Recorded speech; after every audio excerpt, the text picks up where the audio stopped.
şeyin hayırlısı yazılmış kaderde. Sabırla yürüyen bulur rahmeti her derde.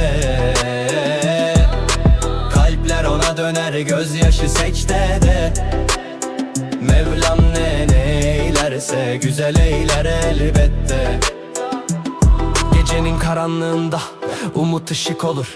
Dert sanılan yollar bir gün gülüşe dönüşür. Her düşüşte kul bilir Rabbine sığınır. Her imtihan aslında rahmete dönüşür. Ey gönül üzülme sakın olanlara, gizlidir hikmeti bakılan anlara. Kapanan kapılar açılır dualara. Mevlam bilir en hayırlısını kullar. Her şeyin hayırlısı yazılmış kaderde.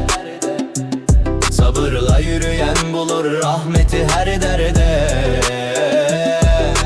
Kalpler ona döner gözyaşı secdede. Mevlam ne eylerse güzel eyler elbette. Bir kapı kapanırsa bin kapı açılır.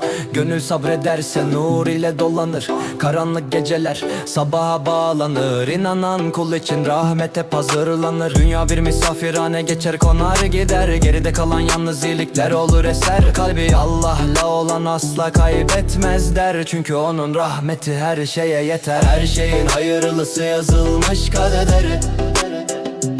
Sabırla yürüyen bulur rahmeti her derde. Kalpler ona döner gözyaşı secdede.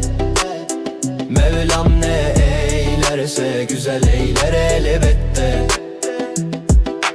Dua eden kul asla yalnız kalmaz. Her düşüş bir yükseliş bunu unutamaz. Kalpte iman varsa karanlık barınamaz. Allah sanan asla yarı yolda kalmaz. Her neden sorusunda bir hikmet gizlidir. Her keşke dediğin aslında bir izdir. Rabbine teslim olan kalp hep temizdir. Çünkü ondan gelen her şey bir lütfudur. Her şeyin hayırlısı yazılmış kader. Sabırla yürüyen bulur rahmeti her derde.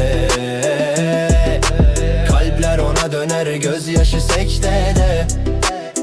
Mevlam ne eylerse güzel eyler elbette.